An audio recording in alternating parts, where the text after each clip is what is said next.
Genesis FM, London. Black power station, educate the nation. Love that. We are Genesis FM, London. Hi, this is Horace Brown. Educate yourself. Hi, this is Horace Brown, and I'm listening to Genesis, and you should too, because you can educate yourself and your youth. We are Genesis FM, London. Genesis, London's only number one station. Genesis FM. Stay tuned to Genesis Radio, and you'll know how to live as one. This is Luciano. Genesis FM, London. Yeah, I'm just phoning up to ask, what does Genesis really stand for? Unity in the community, Lennox Lewis said that. We are Genesis FM. London's only number one station. Genesis the Pullman Radio. Yo, how much time we have a want? So the guns for us drop out of the palm, you know? His Imperial Majesty's work, a sizzler so that when I put it down now. The people station. The people station. Genesis FM. Genesis Station. Educating the younger generation. Shots on me. We are the people station. Oh my goodness. What would I do without Genesis? Genesis FM. Hi, this is Sylvia Teller, and I tune into Genesis because they reach. We are the people station. We are the people station. We are the people station. We are Genesis FM. Genesis FM, London.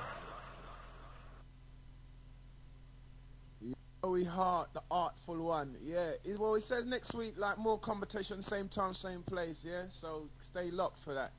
Right now, you're in tune to the People's Talk Show. Sorry I'm running late and all that, but, you know, stuff happens, you know what I'm saying?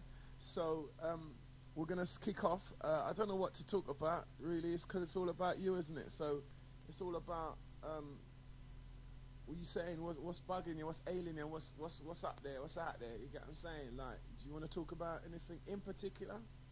Do you want to talk about stuff that's happening? I'll just give you some information. We've got like open evening on 26th of October, celebrating Black History Month at 6 p.m. at the Lewisham Way Community Centre, 138 Lewisham Way. Yeah, London, SE14 6PD. That's it's an open evening starting from 6 p.m. Dance performances, famous black people, activities and craft work, martial arts performance, you know, stuff like that. Yeah, so that's on the 26th of October at the Lewisham Way Community Centre. What else is there? Not much. Talk 24. Oh yeah, Talk 24. We've got a 24-hour talk show.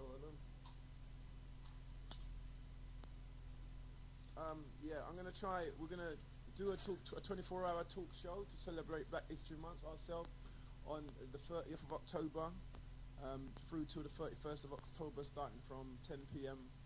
Saturday till 10 p.m. Sunday. We just have 24 non-stop talk shows, so it will all, you know, from children to adults, from history to politics to business. Every show for the 24 hours, every show will be an open phone line, and there will be a selection of topics, even through the music shows. Yes, so that's 24-hour show. Owie Hart show every show. That's on the 31st of October. Sorry.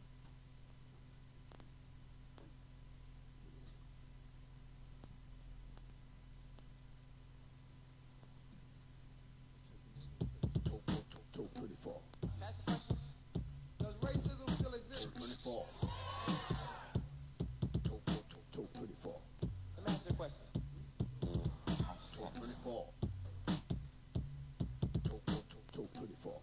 Black history. Hard drugs. Talk 24. And I believe that it's good for time. Talk 24. Speak up for what you believe in. You got to. Talk 24. To celebrate Black History Month, Genesis 91.6 will present 24 hours of non-stop talk radio, starting at 10 p.m. on Saturday the 30th of October and ending at 10 p.m. on Sunday.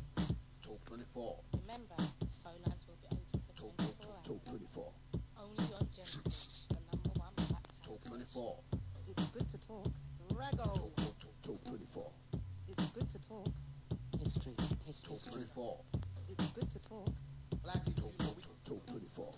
It's good to talk. It's damn sure ain't regulation. 24. It's good to talk. You can find out Talk 24. It's good to talk. Freedom of speech.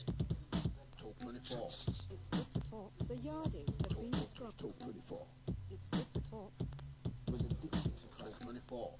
It's good to talk. Didn't have much religion in my house. Talk 24. It's good to talk. They go on like 60 some sort of a Talk 24. Genesis, the Black Power Station on 91.6. It's good to talk. Talk 24. It's good to talk. Talk 24. It's good to talk. Talk 24. It's good to talk. The Black Power Station.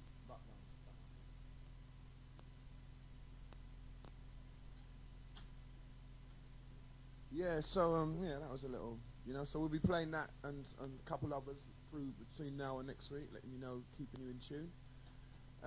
I'd like a phone check if you don't mind, if someone's out there listening, because you know how it goes. I need to make sure that we're in order here. If anyone's listening, give me a call. The number's 07977 884840. Repeat that, 07977 884840. Yeah, I need material. Come on, let's phone me up. You know what I'm saying? Or is it because I'm late? You're thinking, yeah. You know what I mean? Phone me up. Tell me what you're thinking. You know what I'm saying? Because we're here. That's what we're here for. We haven't got anyone else in the studio today. It's just me again. So it's all about phone me up. Tell me what's happening. And somebody's taken the what you call it? The charger, yeah. So whoever's taken the car, that's sort of like whoever was in there last has taken the charger. So can you kindly bring that back if you're out there listening? Yeah, can the gentleman who took it, Howie Hart says, can the gentleman, this is exact words, can the gentleman who took the charger please bring it back? Because you ain't meant to be taking it. Okay? We know who you are. Yeah, respect. Yeah, so yeah, give me a phone check at people out there. I'm saying, I ain't seeing the phone light up. Huh? Yeah, so we can talk about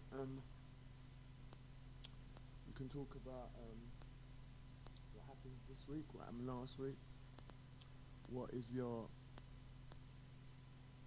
viewpoint on mixed marriages? What is your viewpoint on... I'll take this call, I'll just make this check. Hello? Right, now this is where we have to make the check. Hello? Hello? Oh, I got you. Alright. Yeah? Yeah, Sandra from Peckham. Oh, hi, Sanj, you're right. Yeah, I just want to start the morning off actually with some praises. I want to start on a positive note. I want to give enough respect to all the gentlemen that are with our Saturday school that is helping our children succeed, and that is Menka, Lloyd, Donovan, and Marcel. I just really would like to pick them up because they're positive black men that want to see the race go forward. Great stuff. Yeah? Yeah, nice and one. to all the women and all the people that are in Saturday schools and educating our children. See. Yeah? Yeah, man. Okay. Respect, and excellent show last night. Wicked, I was trying to find the phone number and I just could not find the phone number, Sorry. Because you're the only first person that's ever come up with that philosophy. Okay. About the mixed race people. Everybody else is, different story. Okay. But enough respect. Okay. Nice one, yeah? Okay, yeah. peace. Thanks, son. Oh, I see. Nice one, that's Sandra. Bigging up the men who are doing their bit, you know what I'm saying, for the Saturday school and all the other men who are educating their children and staying with it. Because it really doesn't matter whether you're with, the partner or not. What's important is that because you share DNA with somebody else, through what your sexual activity and passing on your birth stuff through your semen and stuff like that, and eggs and stuff like that, yeah, you should do your bit.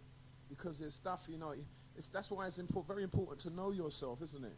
This thing about Africa and Mirror, but it's important to know yourself and your individuality so that, as you grow older, that's why it's not important and it's not very constructive for a teenager to be having children, because a teenager, as much, you know, a teenager, as much as they're trying to say they're adult or mature enough, don't really know much about themselves.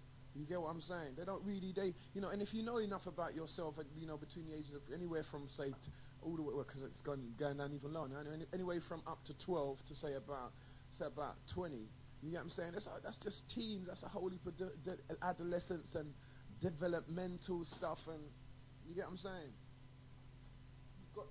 You've got to clearly find out who you are within that. You get what I'm saying? And know who you are and establish yourself within that, so that when you do have a child, you can pass on some of your know-how, you know, because growing up your child, or growing up a child when the only experience of looking after a baby is playing with your Barbie doll, you know what I'm saying? You know, when you're between the age of, what, say 5 to say about, you know, I don't know, what, 11, whatever, I don't know. It's not the flex. You can't then, at the age of 17, pass anything on to your child except do whatever, you know, whatever I suppose come naturally. You know what I'm saying? And I think that, you know, teenagers need to have a bit more than what comes naturally. So the whole idea, as far as I'm concerned, of having sex, you know, and having children, so sex is one thing, but the children's another thing again.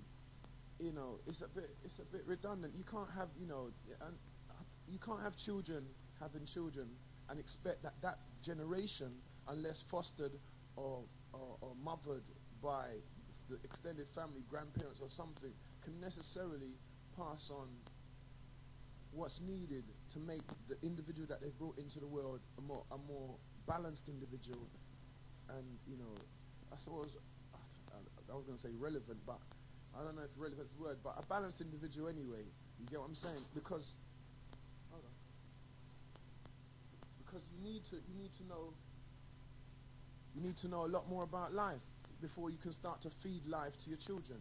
You need to learn constantly, all the time. You need to keep learning so you can feed it to your children. So if you reach a point in your life when you haven't learned that much, 16 years, 17 years, 14 years, you get what I'm saying? There's not a lot without the help of your mother or your father or the grandparents or something like that they can actually pass on. But because of a lot of other ailments in society, not just sex and stuff, but, you know, to do with sort of, you know, rich and poor, you know what I'm saying, class, working class and middle class, upper class. Because of all those ailments and capitalism and stuff like that, you have this kind of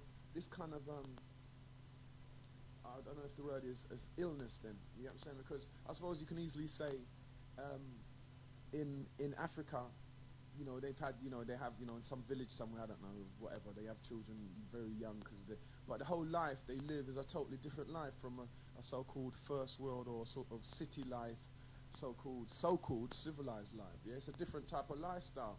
So the boundaries are different. You get what I'm saying? You know, you're very hardly going to find someone who's going to be like depressed. You get what I'm saying in that scenario, because that's the only scenarios there is. But when you're in a situation where you have classes and different levels of riches and stuff like that, and you have, you know, television showing you this and people on the road with this and that and things that you lust for or could want for but don't necessarily get. When you have that, then you will have that depression. You'll have all those kind of ailments that come with living, for want of a better word, city life, and, you know, trying to, you know, and capitalism and what that brings with it as well. Yeah, what do you think about capitalism? You know what I'm saying? What do you think about the way in which we live in these so-called first world countries? What do you think to capitalize on someone? Do you think that's the right way? Do you think that's the balanced way to go about life? Do you think that system there will, you know, is the system and it will last forever? You know what I'm saying? And, you know, we should continue with it because it's a great system, and it you know, it feeds out to people what they deserve. You know, if you don't deserve it, you won't get it. If you don't work for it, you won't get it. You know what I'm saying? Is that what is that what people think? Capitalism is the way? I don't know. You know, let me know what you think out there. You know what I mean? Rather than me just keep talking. It's kind of I like something to chew on. You get what I'm saying? Something to bite into, to say within, yeah. So the number is 07977 884840. I'll say that number again. 07977 884840. It's all about just finding out what's what ails you and see whether or not we can discuss it and kick up some more stuff. So I'm just reading something. Yeah.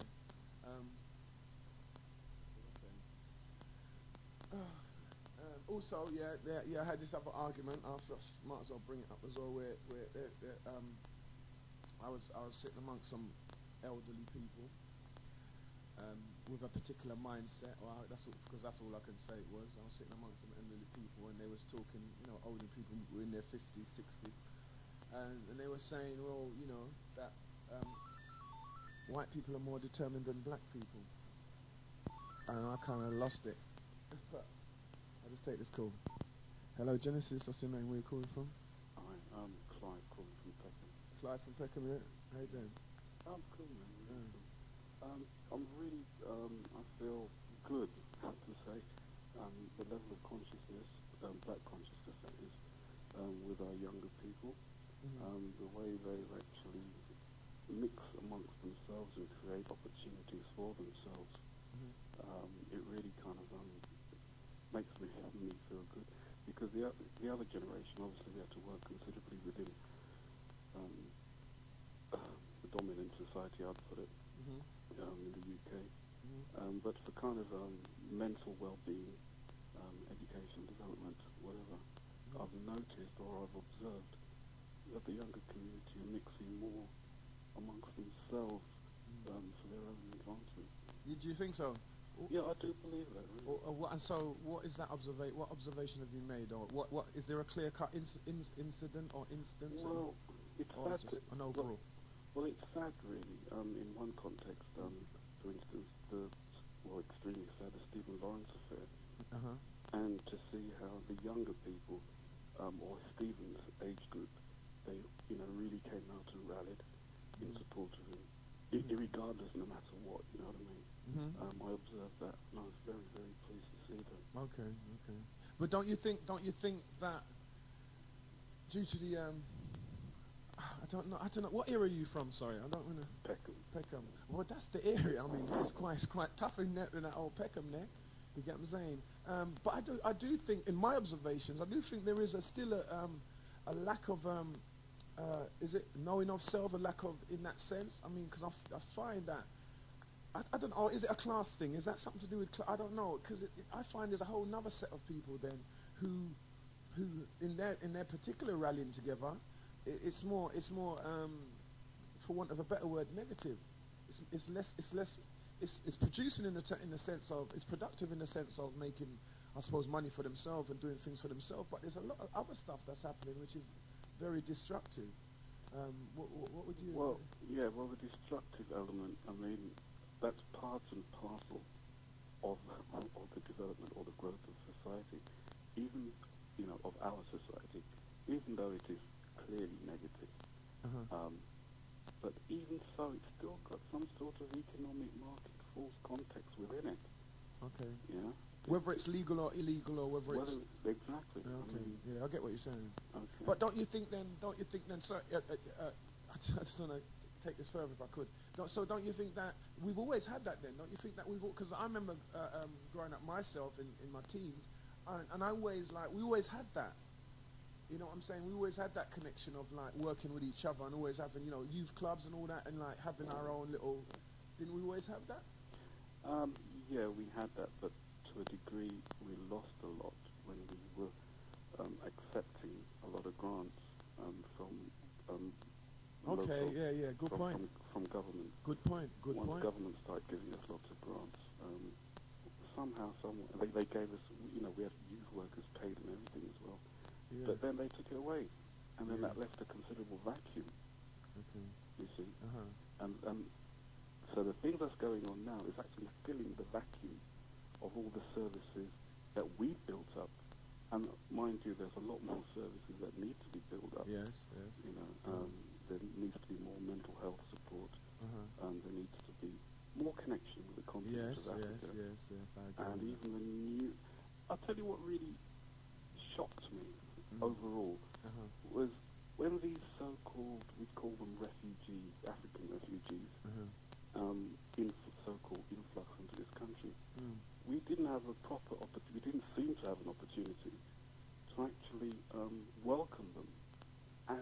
people.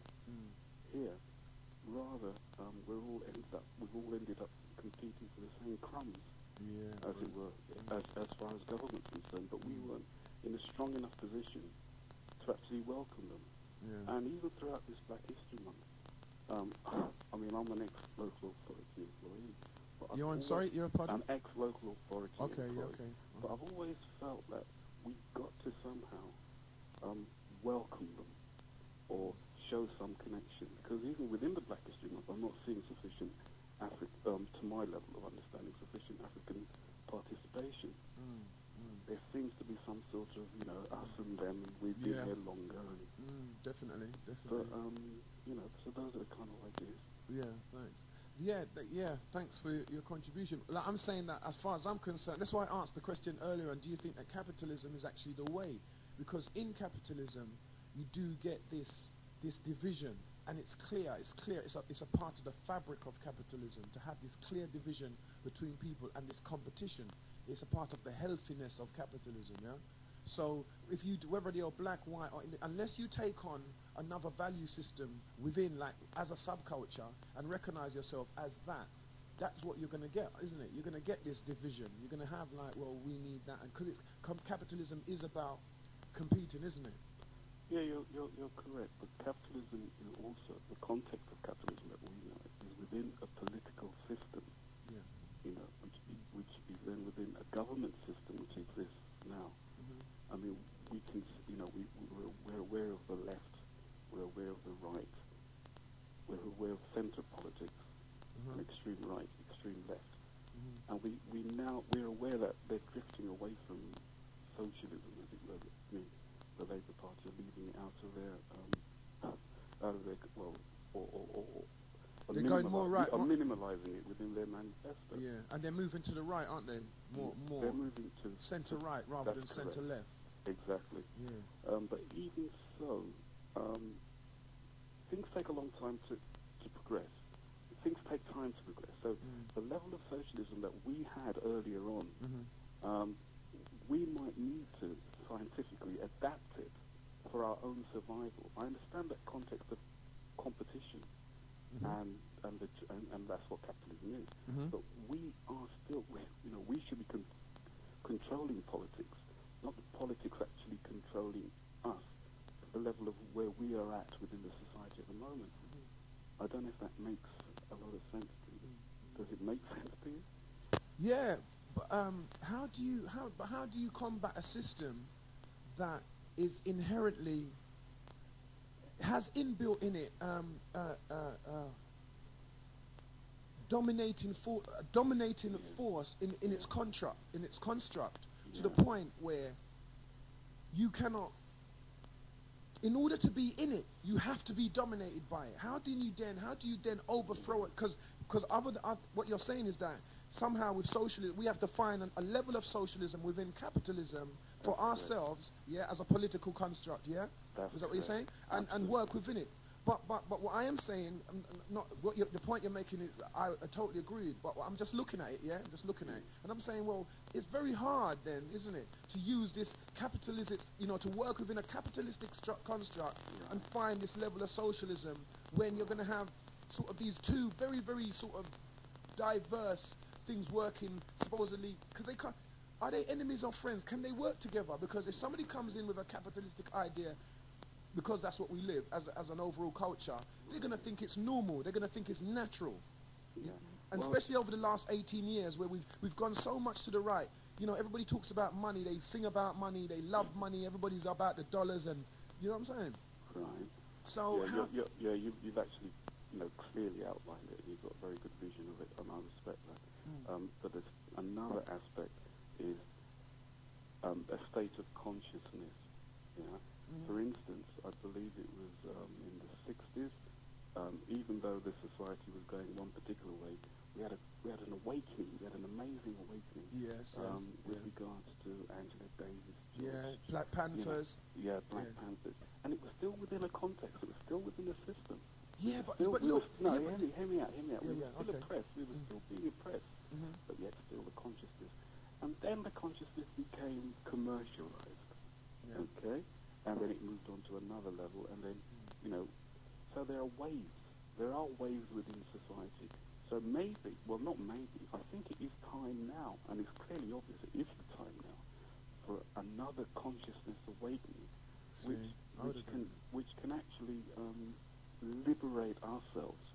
I mean, an example, some communities, not naming any particular cultural group, but some cultural groups are working within a socialist context even now with regards to their shops and where they're buying from. They know where they're getting their wholesale from. They're not getting their wholesale necessarily from Smithfields or within this country. They're importing from their country of origin. So I mean, even talk about the banana situation in the Caribbean. These things are designed to safeguard this society. That's right. Yeah. That's what I'm saying. So we're here, and many of us are born here. We have sufficient consciousness to know which way to go and what steps to take. We just need the processes. Processes need to be established. By people like yourselves through your radio and whatever. That's for real. And to learn from the mistakes of the past as well. Absolutely. Because like as history is told, has been told now with Angela Davis and the Black Panthers, how they shut them down. I mean, Angela Davis has turned into a lesbian. The Black Panthers were shut down systematically by with the help of the FBI and the CIA, purposely setting them up so they could close them down. So, you remember the Olympics and the black fist and the glove and stuff like that. So it's incumbent upon whatever you're going to do to realize that there is an intelligence system at work.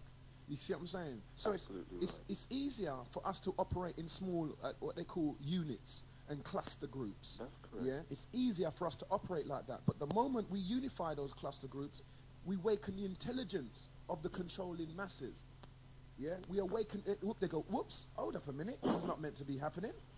Yeah, that's correct. Yeah, and then they send out these units of intelligence workers. They buy into your units of people that have come too close together. They find the weak links in your unit. I mean, Marcus Garvey's shown you that. The death of Malcolm X. What I'm saying? It's shown you that people.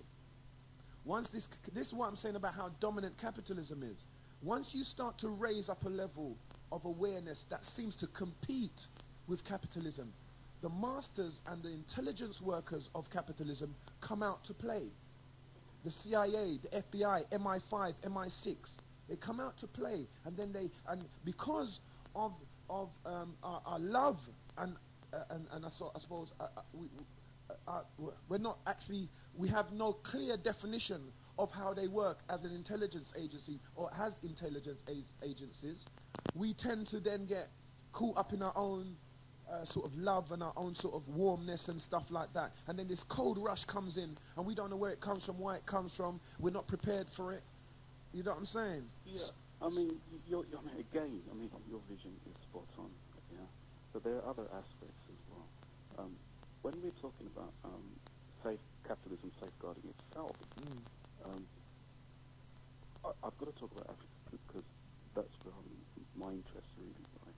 Okay. But within Africa, there are. I mean, I'm shocked. I'll tell you straight. I'm shocked at the level of European influence, and the level of European existence within Africa. Right. I mean, I'm totally shocked. Okay. But having said that, they're there for a particular reason. Okay. Let's say their words are import and export. Yeah. Yeah. But they're trafficking ideas. They're trafficking technology. They're trafficking resources and funds to bolster themselves within the context where they're at. Yeah. Yeah. Yeah. You're aware. You're clearly aware of that. So what I'm really saying is that this trafficking of ideas, information, can also take place within this context where we're at, because the Europeans in Africa, they're not poor. Okay. Right. Well, I didn't see many beggars on the street, but there are a few European beggars on the street. But there's not that many. Yeah. Okay. So what I'm really trying to explain is that we're in a very strong position here, regardless to the fact that we're in a capitalist, oppressive force, whatever. We're still in a very strong position with regards to the way, I'll go back to my original point, the way that young people are unifying themselves naturally. It's like, to me, it's like you can't stop them. They're finding their own common level. But having said that, they're finding their common level at a much higher level of education that I had when I was their particular age group. And consciousness, social consciousness that they have within themselves that we had. So so what I'm trying to explain to you is that we're in a very strong position here. So we need. Sorry, because I'm understanding fully what you're saying. I'm saying, so with that, we need some mobilizing factor. Then, don't we? We need some kind of leadership and direction. If what you're saying, holds true in its sort of national context. Okay. Yeah? Okay. Yeah. Would you agree with that? I totally agree. But I'll go further now. As far as the mobilization and leadership comes, this might sound a bit classist, I don't know, but the whole system is built upon, I'll repeat again, information and education, right? And so-called scientific validity, let's put it that way. Now, a lot of our young people are in schools, they're in colleges, they're in universities, they know the game, yeah? They know the lingo, let's say the technological and educational lingo, okay? And that is what moves on, that's what really moves on society. Different thoughts, new inventions, new ideas, we have these. And many of these are contained within dissertations written by our own people, okay? So when you talk about capitalists and CIA, MI5, etc., and all these forces, the information that they're using is our information that we're giving them. Right. Yeah? And we're not making use of the same information that we're giving them. We're not making adequate use of it ourselves. We're doing it for an examination, which many of us we might pass or we might fail, but we're not using that. Yes, I would agree. Okay, so that's where the leadership, I would state, actually comes from. So, I mean, I appreciate the level that that this program kind of allows, but we need to look at more educationally oriented or culturally oriented journals that opens these issues more, that uplift our young people, rather than, well, no, I can't even criticize music. I can't even criticize the rapping, because even that within its own context, is very powerful, unifying medium, as we've always used music and lyrics and other things. I mean, I can't denigrate it in any context, and I just got to respect it. So that's where the leadership and the voice and the consciousness actually comes from. I think your point. What can I say? I can't argue with your points at all. I think you're spot on. I think that what you're saying, in essence, is what everything that you said is spot on, and in terms of mobilization and knowing about the dissertations and what's going on in schools and colleges and universities is clear. That we're providing. Yes, no doubt. We're showing that we have the brain power, but do we have the willpower? We have the willpower, but why hasn't it manifested itself then? Because we're talking about a number of years, all the way from the 40s, 50s, Why hasn't it manifested itself in a unifying force? If I just continue, it's like we don't, like I was saying, we don't have any black doctors who work with black people and from a black agenda, from an African perspective, knowing our social ills and our mental and our psychological ills. We don't have black lawyers who are looking into law and working towards changing law. We don't have black MPs who are looking into the law as it stands and working to unify, educate, the masses of black people or whatever, because they're working with a system which has a way of detracting them and using them to a way that suits themselves. So then, it's not a negative what I'm saying. I'm just trying to say. I just wonder why we haven't. Doesn't it does it or does it not show a level of intelligence by our by our captors then, for want of a better word? Doesn't it show a level of intelligence where they can give you so much information, they can feed you so much information, yet you cannot feed it back to yourself? Because that is the missing link sort of thing, isn't it then? Because what you're saying is clear, I understand it fully, and it's all out there. But in terms of cohesiveness, you get what I'm saying? In terms of getting it together and finding this factor, that is missing. So there must be what's the word? A cog in the wheel. There must be a spanner somewhere in the works whereby somehow I can't take my knowledge, and use it for the betterment and changing for, so that we just, as I said on another show, so we no longer just become administrators of a society that we were captured by years ago. Because that's all we're doing at the moment. We're getting lawyers, we're getting all these people in place where they've never been before, but they're just administrating everything for the same set of people who they're working for. Yeah, you're totally correct again. But I mean, but if you're studying and working, if you're studying and working within a geographical region, within a state, and you're employed by the state, you've got to provide what the state requires, and that's the reality of it. Whereas, and you can't argue with that, okay? I mean, that's what makes nation. We're talking about nation building. Now, this is what's required within the African context, in the different countries. What's required is nation building. And who are in the best position to build these African nations than us outside of Africa? Yeah, good point. But, you see, because of this, because I understand what you're saying, great point you made. But there are there's so many connections with these already established slave hierarchies, because that's all they are. If you go back in time, you can see, if you go back in time, you can see where your mother and father came from. You go back in time, you see where mine's come from. If you go back in time, you can see where they got their riches from, what they've done to have the level of control they have today. They are still sending arms. They're still selling arms to countries that they're going to. They're giving NATO help to. You know what I'm saying? They're creating. They're going into countries, right? And the situation in Pakistan now, yeah. They're trying. The intelligence agencies are working out whether it's right for them to destabilize, go into Pakistan and destabilize the economy, whether it's good for their economy. That's what they're working at now. So they're looking to capitalize on the situation that's happening in Pakistan at the moment, because actually the military of the highest military of Pakistan actually comes to Britain to learn, in a place called Sandhurst. Yes.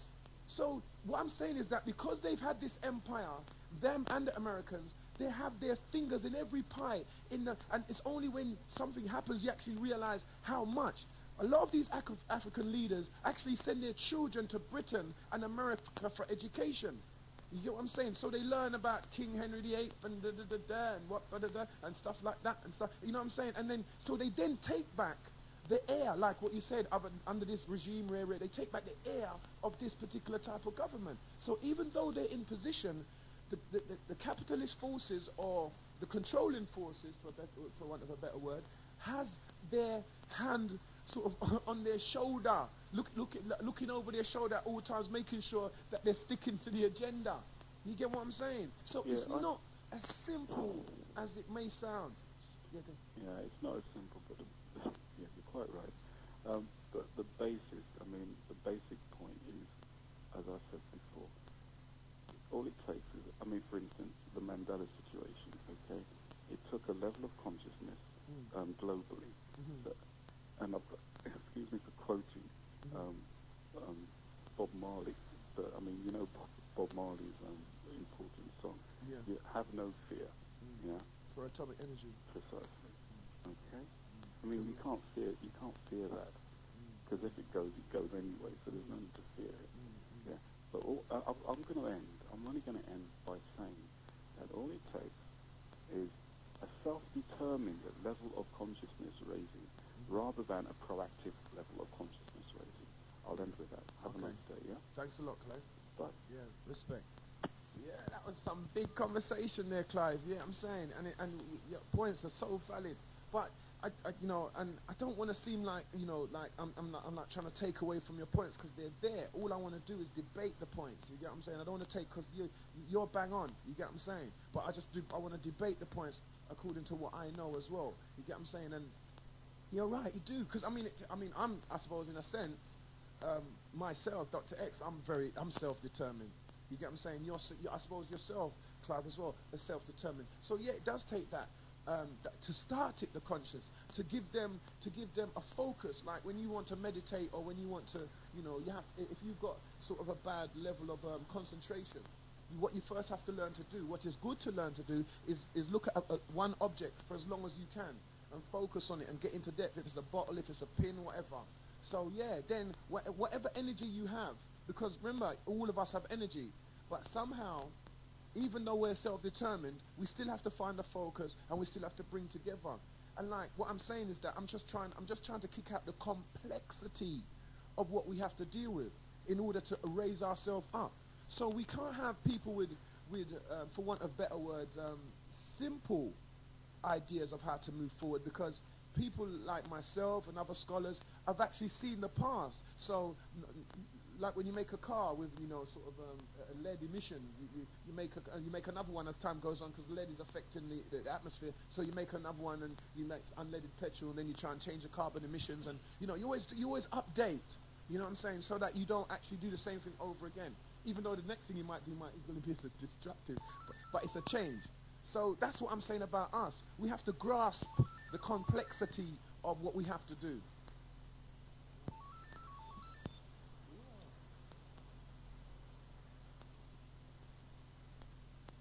Hello? Sorry. Hello, caller? Genesis? Yeah. What's your name? Where are you calling from? I'm Arthur. I'm calling from Dulwich. Okay, nice one. Can you hear me? Yeah, clearly. Yeah, I'm on the call box. I'm just driving along the street. Yeah, it sounds clear. And I better stop and say, well, I was listening to your program last night. Yeah. And with a very high level of consciousness, you know, the program. And it was very good. Okay, thanks. And I think the debate this morning so far, again, is at a very high level. Right?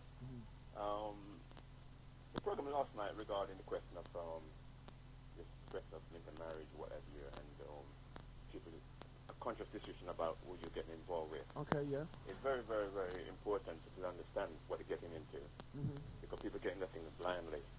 Yeah, definitely. And you have to understand that back historically about, you know, our people, you know, crossbreeding situation like in South Africa, the colored population, what stand it took, right? Over the years. The same thing with in the Asian Revolution. You know, the colored population, you know, they go with the sway. They go with Napoleon if they think Napoleon's going to win. That's right. That is white. Yeah, that's right. That level of consciousness is very high. And I think a lot of our young people have to understand that, but they don't, because they don't understand the history. Anyway, like I said, back to this morning program now regarding the question of capitalism and all that. I'm no economics, right? But at the same time, it's difficult to say how long capitalism is going to last, because it's going in a way now that you can't really say, right? And our position in the society, we have to look at it seriously. But we have to look at it, like the brother was saying, from a conscious level, right? And see exactly, you know, where we're going, right? We have to, a lot of things we can do. You take, for example, now, if we want to say help our brothers in the Caribbean, then you take banana situation. A lot of us might go down the market and we might decide to buy bananas. But how many of us take a conscious decision and say, well, what bananas are we going to buy? Are we going to buy the American bananas? Are we going to look for the one with five on it? Okay, you know, if you buy a banana that is 5 stamps already, you know, buying Caribbean bananas. If it has what stamped on it, sorry? 5. Sorry? If it has what stamped on it? 5. 5. That's Caribbean bananas, yeah? That's Caribbean bananas. Well, thanks for letting me know that. Right? So if you're going to buy bananas, we can call it rather than Bambino or something like that. They're all Latin American bananas. Bambino and, yeah, all those kind of, because you can tell, all those kind of Latin names. Right? Okay, yeah. So this is again, we understand, we have to take a conscious decision about ourselves. For real. What, you know, in the capitalist society, we have to decide where we're going to buy from, what we're going to buy, who are we going to support. Yeah, could I just interject a minute? Sorry? Could I just come in a minute there?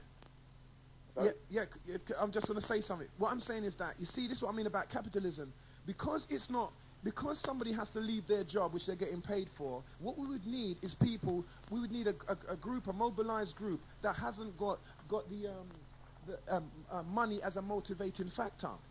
You get what I'm saying? Yeah. So that they would, what the information you're passing on to me, so like the group would go out there, just like what white people do when they talk about GM food and stuff like that. They're not motivated by money. They're motivated whether their kids are going to grow up in an era which they can't properly understand, or whether they're going to eat food that's going to kill them. You know what I'm saying? Right. But we tend to be, because we are from a, with all due respect, you know, to us, we are from a slave beginning. Yeah, That's right. and a very, you know, we are very workforce orientated. Yeah, as you can see in the bus stops in the early hours of the morning, as people traveling to all these places to clean.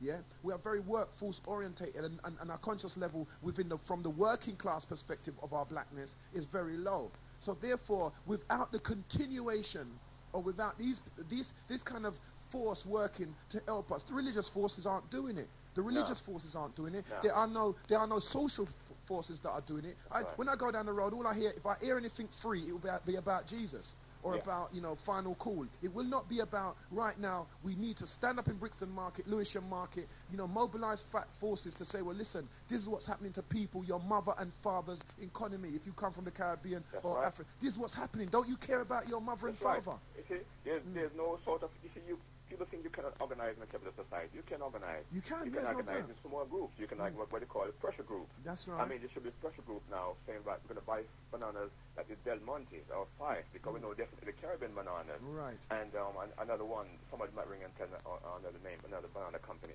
Okay. But these people, you see, organizing that fashion, you're not antagonizing capitalism, you know, because really you're creating jobs for the people in the Caribbean. You're also creating jobs for the white people in the society too, because most of the employees inside the Five group in West End, in the big offices, they're white, right? So it's really, in essence, you might even get support from the natives.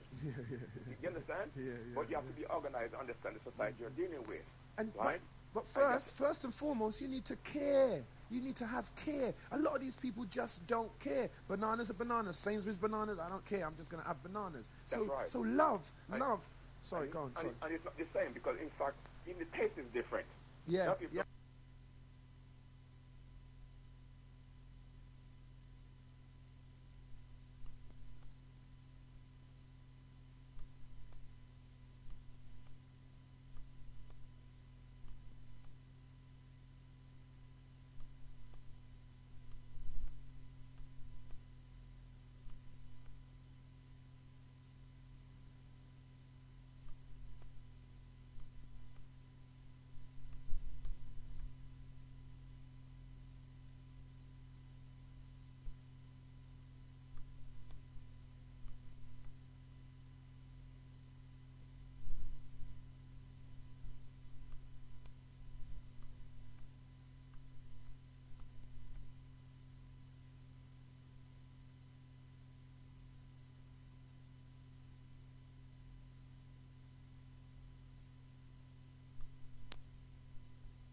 Goes on because they take time, they got the money. That's right, yeah. But even other working class people, we can take time too. I mean, instead of time off, listen to program, listen to, you know, you have to raise the level of consciousness. No doubt. One other thing as well, I mean, you take the question of, brother was saying the question of what we're going to do if we become scientists and doctors. I personally think that perhaps the reason why black people is not able to push certain ideas forward, or because maybe they're not scared. You take, for example, there's no African society you can say, okay, then, I'm a scientist, okay? And I got ideas in capitalist society. I want to get my ideas. Who can I give it to? There's no African country I can turn around and say, okay, I've discovered something. I can't go and give it to a Nigerian government or, you know what I mean? Yeah. The Chinese can always steal information in other scientists and give it to China, because they know at least they can have somebody to go and give it to. You understand my point of view? Yeah, most definitely. But we come from a slave background at this present time. We are not in position to change anything in the society, or to even anything that is, we can change some of the things. But regarding scientific development, if I discover something now, I'm an engineer, okay? And if I discover something, I can either leave it be or give it back to the company I'm working for. So I'm working for IT&T. Yeah. I have to give it to them. I won't get the money for it. Yeah. But if there was an outlet for me to go and say, okay, then I'll be going into Nigeria. I'm going to steal some information. And I can, okay, I might have to pay a price for it. Yeah. Right? But there's no one for me to give my information regarding semiconductors. See my point of view? Right. Where do I go from here? Yeah, yes, because like Dyson, you know about the Dyson machine, right? Dyson, even as a white man, had a hard time getting his idea off the ground because you know what I'm saying. And now it's it's a household name. Now we've got, I think the patent, the limitation on the patent must be over, and now we've got Hoover and all of them able to make those type of machines. But what I'm saying is that was a white man having a hard time. So could you imagine yourself? You know, because you're suffered with you've got like a double entendre. Like you've got the racism, the internal racism, and all of that, plus the struggle of being an inventor. You get what I'm saying? Because nobody understands you. You know what I'm saying? You want your yam and banana to eat, and somehow you must act like you only eat croissants. You get what I'm saying? In order to be accepted, you must find yourself a partner who's probably in the system already, like a white partner, so they can feel more comfortable about allowing you into their system. Because they don't want you to be a role model that is clearly defined as a black man, because then you will have young people wanting to be like you as a black man. Why we have so much rebellion is because a lot of black kids don't want to be like Bruno. They don't want to be. And so the system will not allow black. When I say black, is the idea of black, not the color black. You know, people with a root and a culture to back wherever they want. Because I would want to be like you. Even by the way you're talking, I can see you're an engineer, and I can see that you're culturally, you still eat your black food. You still want to live the certain way you want to live. Yeah. Now, in order to get where they want you'd have to go to their dinner parties and eat like little food or the hors d'oeuvres and silly things which is not you, but you're made to feel inadequate because the system is so large. You're made to feel inadequate, and it's like, say, when I was growing this down, it's like, for example, if you what I be going to say about what's happening now, you find bright, don't get an idea, I see some bright, I'm in the engineering field, I see very bright young black kids, brilliant boys, bright, when I say bright, they can do anything. But you see, they're lost as well, their direction, because they feel like, for example, they have to have a white partner. Right. This is something, I'm not here to talk about racism. Yeah, I know what you're saying, though. I understand what you're saying, though. It's all a parcel of what you're saying. I worked for Reuters one time. I won't tell you who, I'm not giving them a surname, okay? Okay. And I work in the office in Reuters in East London. Okay. But there's 5 of us black guys. And there were some black guys who work inside on what they call the SDH. It's a switching system, right, for telecommunication, yeah? And a couple of black guys in there will speak to us. But I find that some of the black guys, a couple of black guys who works in there for a few years. We started there in the cabling section, right? And he was scared to speak to us as a black man. he was scared as a black man. I know what you're saying, though. To speak to us black guys. And if they say we are some out of space because he's scared of his white friends. Might say, look, you're going to gang up on us. Right? And this is a place that employs over 600 whites. Right? Only a few black people there. They all drink tea together. They all go to the coffee machine. But when we are at the coffee machine, the 4 of us black guys, this is a black guy particularly, he was scared to come over and speak to us. He turned away. The moment we moved, we used to laugh in the morning because all of us realized, this is a slave guy who's scared of his own shadow. He looks at the mirror and he doesn't want to see himself in the mirror. And I can guarantee you get a white partner. Right? This is something that is very common in industry when they're moving up in certain areas. These guys are scared of themselves. Right? So he would never contribute anything towards that people. Right? Everything that he knows, he might be clever. But he can't. Exactly. But can't you see? Listen to you. You're there. You're obviously an established black man in terms of but you're still conscious. So it is possible. But what they're saying to you, what they're making out for certain types of, whether it's weaker-minded black or slave-minded blacks or whatever, is that our system is far stronger than any system that you could hope or even want to develop. So better you stay with us, because if you try to look like if you want us to accept you, right, you have to play by our rules. So it's obvious that we have to have contrary rules. Like you've got 5 guys there. I don't know if you come from the Caribbean, but Jamaica, born in Jamaica. Right. So partner. Yeah. Right? What is the thing that got black people to buy their first house in the first place? Partner. Right? So that is a subculture with its own rules, isn't it? There is no, you ain't gonna call no police if somebody doesn't throw their hand 1 week. What happens? If you hold a partner, what you got to do? You got to throw the hand yourself.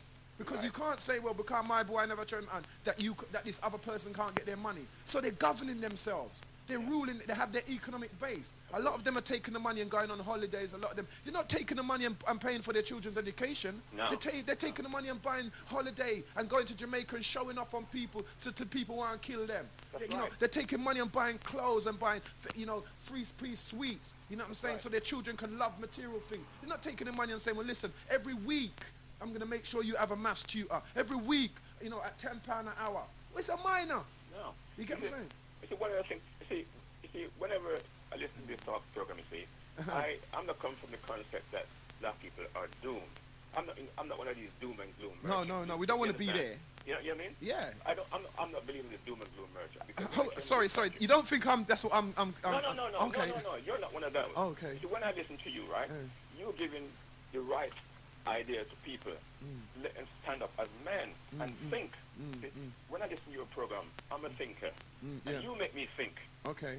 Right? Okay. I go along with you who let me think. Okay. I have to think deep. Yeah. Which is great, Yeah. And well, you can hear that you're a thinker. And that's what also deal with your youngsters. Okay. People think because people are young, they're not thinkers. Okay. I find some young kids, they're bright. Yes, definitely. Right? And they want people with ideas. They don't want people to tell them they can't do this. Yes. And they can't do that. Right? Because when I came here, I tell our youngsters that a lot of young white boys who was engineers or doing engineering was most of my young fellas from Jamaica, we were 14 or 15. We outshone these guys in mathematics, in English grammar. Yes. But they get a better job. Yes. But they get a better job. But it doesn't mean they're clever. I see some of those guys now, they're top guys in Reuters. And they didn't know, they could just about put 2 and 2 together. Yeah, man. Right? And they become decision makers. Yeah, but it happens.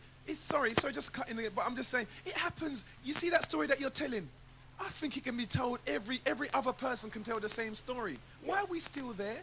But go on anyway, sorry. Yeah. But you see, what I'm trying to say now, so really, what I'm trying to say to youngsters who are listening right now, they should just, don't be afraid to organize within their own group. Yes, most definitely. Don't be afraid to go and see their MPs as a group, right? Because it doesn't take 1,000 people to go and speak to Tony Blair or John Prescott about jobs down on the ground, right? You don't need that. What you need is educate. Right? But listen, I have to call you back later. Okay, that's fine. I'm really. What's your name again? Sorry. Arthur. Okay. Arthur, thanks for your contribution. Okay, bye. Yeah, nice one. Bye. Yes, Arthur. Yeah, you know what I'm saying? Because I suppose we could go on for a long time on that. Because it's almost like I'm talking directly to you, and I know you, and like we're saying, well, what I go on? Yeah, you see that thing then, right? You get what I'm saying? It's clear that you want to run that. Yeah, it's clear that we have an understanding, and it's just repeating itself. And like your message to the young people of like, don't be afraid. Because obviously you've seen talented young people, who's amongst you, and you're thinking, God, I really wish I could help them, or where can they go? And they must get frustrated. And then when they see the way in is to bow and scrape, and yes sir, no sir, ma'am, they think, well, I'd rather bow and scrape than not have nothing at all. And they're gone. And then we've lost that one to that system, because once they're in there, they cannot help us. It's incredulous to assume that those people are in any position to help us. You get what I'm saying? Thanks all for your call. I know mobile thing and rare, but respect. Yeah, we're gonna run this ad. Have a little break for a moment. Yeah, I'm gonna get a little drink.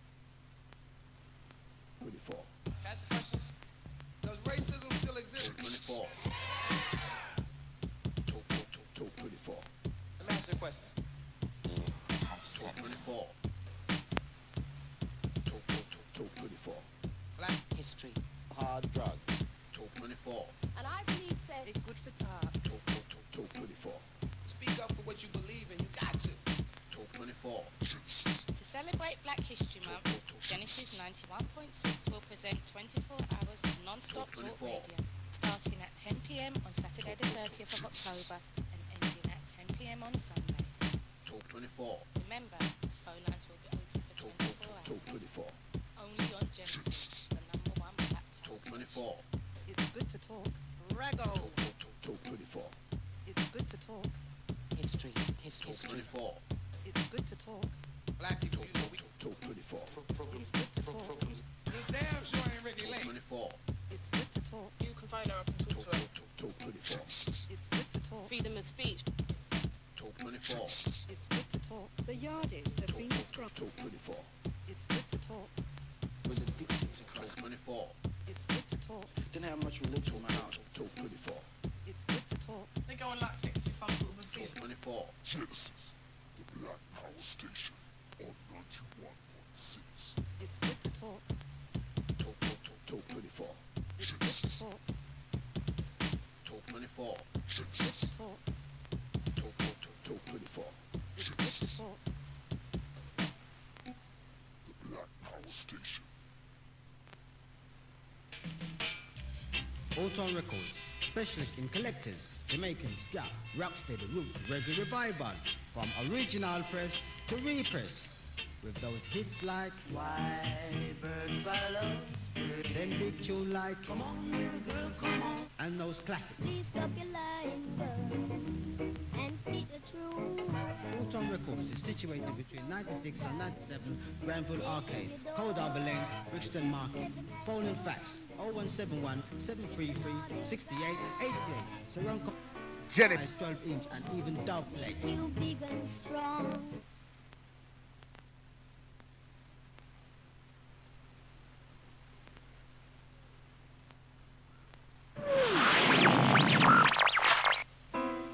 Genesis. Genesis is having a Talk 24. That's right.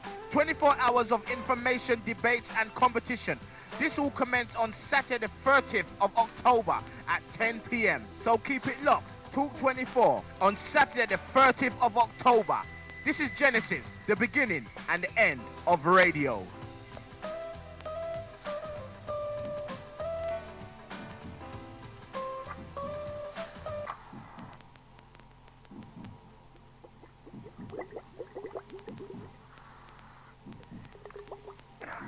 I used to have everything, you know. The girls, the car, the money. Yeah, man. Those were the days, you know. But nothing my virgin turned them back on me, you know. Talking about they don't like the way we deal with parents. Them man that's some fool rasta come try to run my life. Them are idiots. Can't tell me nothing, rasta. Let me tell you something. I have the brain power tomorrow, you know. I don't make this control me. I control this. Call National Drugs Helpline now, in confidence, free on 0800 77 66 00. That's 0800 77 66 00. This is Genesis Radio, working for the community. Yeah, short break there. Yeah, so, yeah, you know, we're having that Talk 24 on the 30th, so, you know, you just stay locked because them ads will be running regularly, so we just have to make you know about that. I had a call off here, and I'm just waiting for that call to call back, see where we're at with that. Yeah, so I'm saying about the capitalism factor. Is that back on? Yeah, I'm saying about the capitalism factor with estate. I'll just take that. Hello, are you there? Could you see him? Hello, are you there? Are you there? Yeah, I'm still here. Yeah, great. Yeah, yeah. Hello? Yeah, I'm here. Okay. Yeah, like I was saying, in the terms of capitalism, like I said, you made a specific point, a good point, in fact, that when we're dealing with capitalism, it doesn't tend to agree upon moral suasion. It doesn't tend to look onto moral principles. It doesn't tend to look on spiritual principles. That's right. It doesn't tend to look on external factors and how it would be a negative impact on society as alone. For example, if you're making plastic, the pollution that is caused from generating plastic, it's obviously harmful towards the environment. It's poisonous to the environment. It's poisonous to the sea. It creates. Sorry, just to interject. It creates estrogen, which makes men sterile. See, I didn't even know that. Yeah, that's what it does. If it gets into the water, what they do is they pour the waste into the water, and then the water then is recycled, and we start to drink it. Yeah, and in that water is estrogen, and estrogen is making men sterile, and they found this out, but they still do it. They're still making plastic. That's capitalism for you anyway. Because of capitalism, exactly. So therefore, I mean, if we're looking into capitalism, we obviously need to understand that. I mean, I'm not trying to knock anything. I mean, even though there is the negative impact the European society has made upon the whole world, they have succeeded in becoming a very capitalistic society. They have succeeded in becoming great. And capitalism. Yes, and let's look at capitalism as a religion, and yes, because it's a way of life. Yes, so they've made capitalism the #1 factor in the churches. Underneath all the gods on the planet, capitalism rules all of them. So which is the religion? Is it capitalism or Roman Catholic? Is it capitalism or Muslim? Which is the religion? Because capitalism oversees all of them. That's right. Which is the greater God? my friend in here is laughing and saying "scene." You get what I'm saying? I hear that goes to prove a point that depending, I mean, most people have different gods in which they use as motivation. Some people think that in order to become like a player, you need a lot of money, and their god is the money that makes them a player. Some is women, some is. I mean, no matter what kind of god, you can follow a rat. It don't matter to anybody. You understand? As long as that's your internal motivation to achieve what it is that you want to achieve. And like you said, since Europeans have believed that capitalism is the basis of all types of religion, the inspiration to succeed, therefore they have no need to think about, oh, well, I killed a black man in prison, so therefore I should be morally obligated towards them. Because I raped and killed so many Jews, I should feel obligated towards them. That's irrelevant. The fact remains is that it does not serve to serve their God, which is capitalism, so therefore they have no need to deal with that. I mean, what angle are we going to go in when we're dealing with capitalism? Yeah, well, just what I'm saying. Sorry, go on. Yeah, I was saying, well, you see with that now, what angle we're going to go in when we're dealing with it is like I was saying earlier, because you said you missed it. It's about understanding, the intelligence that comes out when you start to motivate in those organized structures. Yeah, they have an intelligence agencies, or they have many. They have a secret intelligence agency, and they have another secret intelligence, and then they have a secret intelligence agency. So you can imagine how deep this thing goes. They're not going to allow us to go and get rid of their religion. Capitalism is a religion of the world. Yeah, it is the biggest religion on the planet. They talk about the Bible, and the Bible says, without the mark, you will not be able to trade. And everybody's going, yeah, you're going to get a little computer chip in your hand. You've got the mark in your pocket. What do they call German money? A Deutsche what? Mark. You get what I'm saying? So a mark is what you already spend. You already spend marks. You already cannot trade without the mark. Is that true or false? That's true. Right, so you're already walking, talking, living with the mark. So don't wait for no special computer chip, because you're already in the mark of the beast. You already have the mark of the beast. If we're looking at it from from that point of view, I'm just saying, yeah. So capitalism is a religion in itself, and so what Bible is showing you is that when you move to the mark of the beast, you move away from some of the moral constructs, like as you were saying earlier, that are involved, the social constructs that are involved in making a person a whole person. So you have what you have. When you have religion with capitalism as its master, you don't really have no real moral construct. So you will find your pastor, as you say, marrying and taking 4 holidays per year and sleeping with wives of other people's men. Because it isn't really about God. It's about money. And what more power you have through what? Capitalism, is the more things you can do, the more things you can get away with. You get what I'm saying? Boy, if money wasn't the motivating factor, you couldn't do things, because moralism would be the motivating factor. And we'd find rules and laws governing morals to the point that you wouldn't be able to get away with that. But with money, the more money you have is the more things you get away with. So how can God be there when you have more money? You can do work. You can get better lawyers. You can get you can kill somebody and get off because you have money. You can fraud a system and only get 3 years. And what's that guy who did the fraud? Huh? Who, OJ? No, a white guy. Liam Leeson, that guy, Neeson or whatever his name is, who frauded out all them, that particular company. Yeah? Right, he only got 6 years. You know, I know, so, you know, and that he does free. And I know somebody who's doing time, who's doing 15 years for robbing a shop of like, after something like maybe £800. So he gets 3 years for robbing people of millions, and then this guy gets 15 years from robbing a shop. That where's the God? Where's God there? Excuse me, I'm lost. Isn't that capitalism at work again? Most definitely. But as okay, then if that's the case, which is the case, then as black people, since morality tends to be our greatest factor when thinking of all things, how do we overcome such a?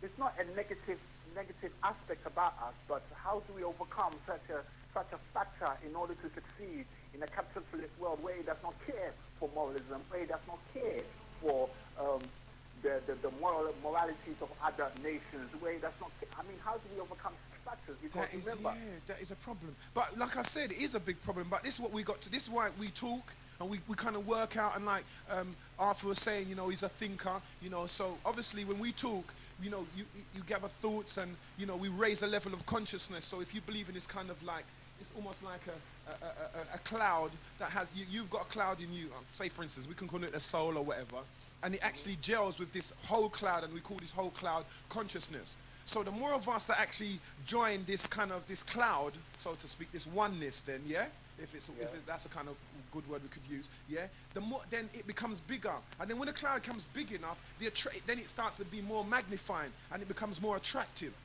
But in the small clusters that it's in, the small units that it's in, it's not working. So this, by us talking now, this is how we can start to figure out, you go away, I go away, and then we try to say, because we're good at problem solving. You know, lots of those black mothers are trying to put ends together. They're making ends meet on welfare. They're trying to put, Rob Peter to feed Paul. They're thinking, So if they're faced with a problem, why is it only welfare they can manage? They can manage enough things.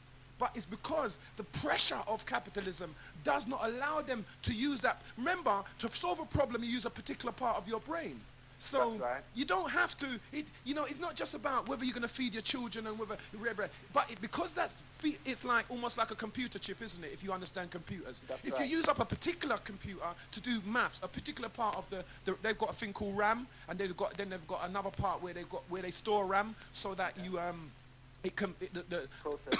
can move quicker, So if you haven't got a lot of the other RAM, if you haven't got any memory. Sorry?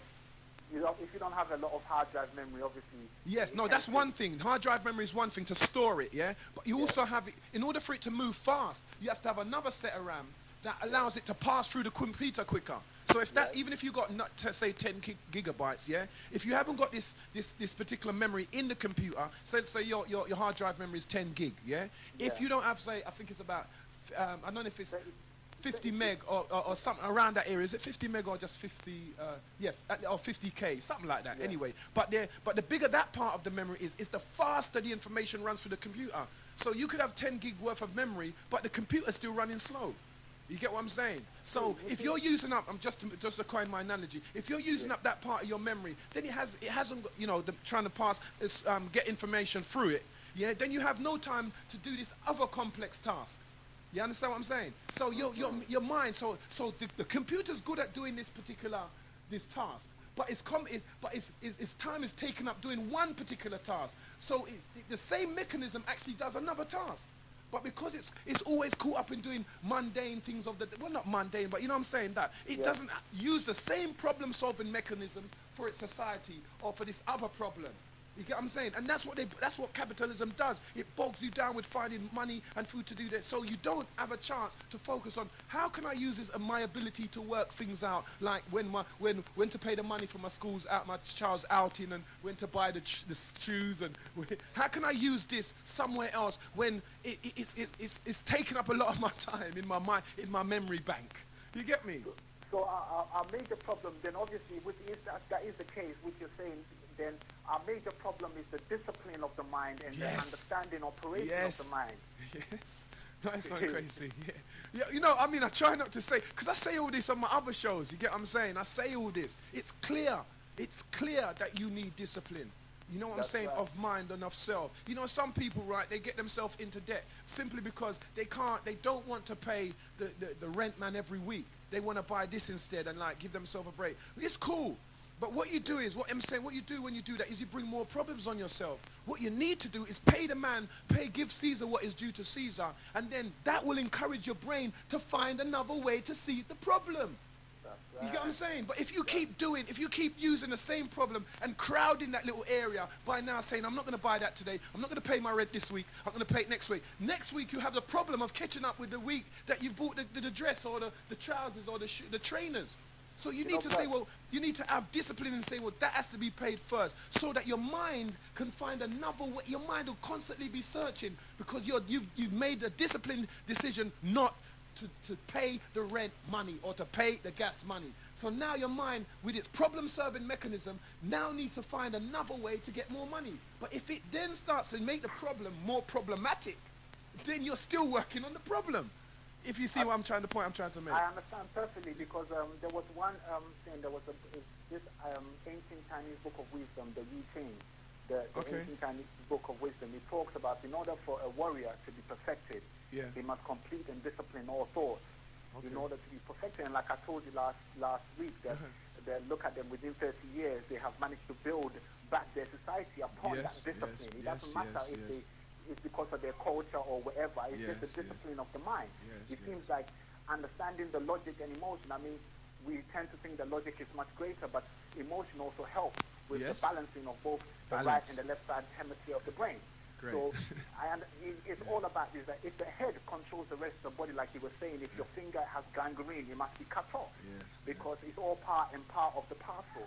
But if the head controls everything, then obviously as black people, that's one thing I've noticed. We black people, we don't like to read. We don't like to use the mind the way that it's supposed to use. We tend to... No, I don't know if I have to interject and disagree slightly, Kwasi, because I'm saying this, I know that the Sun is the biggest newspaper seller, you know what I'm saying, for working class people, and the Mirror, yes?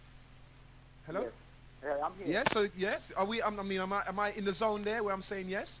Yes, you are. Yes, right. So therefore, people like to read. What the problem is that, in my opinion then, I'm going to give you my side of the story, the problem is about this reading aspect is what they're reading. Okay. Yes? So I wouldn't say black people don't like to read. It's just, what are they reading when they are reading? That's right. Yes? I mean, sorry, hello? Yeah, sorry, I just wanted to interject that. Yeah, man. What I was going to say is that I'm guilty of the same crime which you talk about. I'm also guilty of the same crime, is that we tend to pick up like magazines and so forth. We don't tend to concentrate on like books on commerce, books on finance. We don't even like to watch these shareholding buying programs. We don't like to watch the stock market. We don't deal with none of them because we think that it's for them people. Why? Because 9 out of 10 of us have been state educated, and state education is about forming a working class group, and only the best of that working class group can actually penetrate anything to do with the next level. That is, I mean, it's just capitalism at work. I mean, it's clear. Anybody that goes, any child that you have, myself, yourself, whoever, who goes to a state school, you're designed, to work in a particular field. Because when you go to a private school where you're paying money, or school where Prince Charles's son goes and stuff like that, they make the curriculum that they give these children is to be controllers of the society. The curriculum that they give the state children is to be workers of the society. So it's clear that you've actually been brainwashed into thinking that you are supposed to be and enjoy life and do all that kind of stuff. Meanwhile, these people have been brainwashed, if that's a good word, in that sense, to control society. Always be, excuse me, good afternoon, and use long words and talk in a particular tone and be more. And they say stuff like, what? You go into the bank. I was in the bank the other day, just to interject slightly again, right? And something's happened, and the guy went, what? And just the tone and the whole place kind of like, oh, that is authority. And all it is education. Ain't no authority.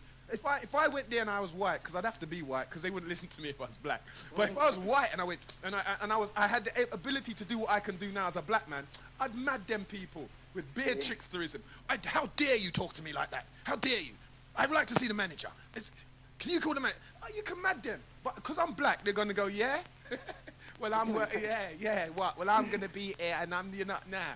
But if it's a white guy, the fear of the authoritarian voice and the ability to command strikes fear into the working classes of the white classes. You get me? But if you're working class and you're a black middle class or black even upper class, they're thinking, I wonder if he's putting it on. Because he's not, you know what I'm saying? So it's clear that reason why we're in those zones is because we are not, you know, as Big T was saying, we are not reprogramming ourselves. Our parents are not helping us to reprogram our minds. We are allowing a state system, which only turns out state workers, to be the mothers and fathers of our children for those 8 hours a day. That's a lot of time children are spending with other people. That's right. I would like to get on a point when you said the misconception and the state education that we have been through. I think Frances Welton said this greatly when she said, if you don't understand white supremacy and what it is and how it works, everything else will confuse you. Yes. And everything else, it seems like we are in that state of confusion where we would die and fight till our last dying breath just to protect which we have been brought up in, because everything else seems to confuse us. When we talk about the liberation of black people, when we talk about the capitalism and the furtherment of economic power within the black people, we tend to stray from that. We tend to be very confused because we've been brought up in this nutshell where we are genetically geared to be in a, you know what I mean, be content in a specific state. Well, you hit the right note, you know. See, we're there, blood. We're together. You get what I'm saying? This is what I'm saying. So at the end of the day, if we're in that zone, we now need to find out, you know, like the way I talk. Like I had a lot of problem in the beginning when I first came on air with my other show, which is a late night show, for people to simply understand that I'm doing an adult-orientated show, in an adult-orientated slot. It was really, really, really hard for me to get that through to people. It seems somehow if the white man doesn't tell you that you're allowed to do it, it's something that a black person shouldn't do by themselves. It's something that a black man should not initiate. So they don't understand that. Every time they're talking about fight Babylon and the capitalistic system and you know, this and that, they don't understand that half the time, subconsciously, they're using their methodology. They're not. It's like having AIDS. You lose your resistance. You lose your immunity because what the school system is there to do is to make you like one of them, rewashing you, reshaping you to be like one of us. Because remember, we are captive people. We have been captured. We are slaves. You know what I'm saying? We have a slave history. We don't look back and see kings and queens, you know, in the last 100 years. We have to look at a lot further than that. You know what I'm saying? So we are captive people. So we have to understand that there's a element. Yeah, of brainwash. Do you think that there are some educationalists, right, who don't want to talk to me? Not that I don't understand what they're saying, but they don't like my tone. Because I sound so raw, because I sound so connected. They connect intelligence with disconnection from your roots. So if I was on the radio, imagine me being on Genesis speaking like this. Well, I think that what we need to do is to have a thesis and have a particular curriculum which therefore ratifies our state of mind, and within the context of one being cohesive. And, you know, imagine me talking like that. You know, not that it's not intelligent, but it would only appeal to a certain type of people. And communication in language is about everybody. It's not about class. It's not about how you speak, which makes what you say then become intelligent. Like I was saying last night, if I'm a liar, a concrete, absolute 100% liar, yeah, what they call it, there's the word that they use, say just a liar anyway, yeah, a psychopathic liar, yeah. Yes. And I then said to you, 1 and 1 is 2. 6 times 6 is 36. Does it make 6 times 36 a lie? 6 times 6, 36 a lie, and I'm a liar? Is that a lie? You get what I'm saying? You have to understand that just because I don't come from that situation or that system, it does not mean I do not have the analytical capability or the reasonable capability or the intellectual capability to talk to anyone from a school child all the way up to highest government. But because they're brainwashed into this class-orientated states of mind, you hear them come out of university and how they speak. They believe the degree makes them intelligent. So let me speak like I'm intelligent. Oh, well, on that. And you think, hold up a minute, I hear what you're saying, but speaking intelligently doesn't stop you from talking rubbish. Exactly. That's why they say that there's a difference between intelligence and common sense. And Yes, yes. You need a bit. That's the balance, though, blood, isn't it? You need a bit of both, intelligence and common sense. As Big T was saying, looking smart doesn't make you smart. You look smart. Oh, you got a nice tie on. You look smart. Doesn't make you smart. Yeah, See? my woman is just agreeing with you right here. You get what I'm saying? So we have these stereotypes that we're working with. You know, they don't like the look of me. They don't like what I'm saying. Who do I think I am? And blah, and da-da-da-da. And, you know, yourself, I'll see you, and then I think, oh, no, he's African, or he's this, or he dresses in an African gown, so he's this. And, you know, we got all these things that we have to work with and understand. Like when you see Ford, right, when they had that picture of a Ford of the Labour Party, they put Sikhs up there, they put black people up there, they put all these kinds of people who say, yeah, this is the Labour Party, or this is Ford workers. So workers, remember. So if we're to work together, I have to be able to absorb what you're saying because I can learn from what you're saying, and absorb what the person to the right of me is saying because I can learn from what they're saying, and then become intelligent, not educated. Educated is about having a system of things and feeding it to. I can educate a child to learn about table tennis, learn about, or hate someone, like the BMP. I can educate someone to hate white people. You know what I'm saying? That's education. Yeah. But to get them to think about what they're doing is about intelligence. Because that means you're actually using your own computer and you're working out how you are wired through your DNA. You're working out, am I intelligent enough? Like say Arthur, who's working, you know, he's worked out that this is what I like doing. I like being an engineer. This is what I'm into this. You know what I'm saying? He worked that out for himself rather than being forced into working in Sainsbury's. You get what I'm saying? You know what I'm saying? Sorry. Hello? No, yeah, I'm sorry, I'm listening to you.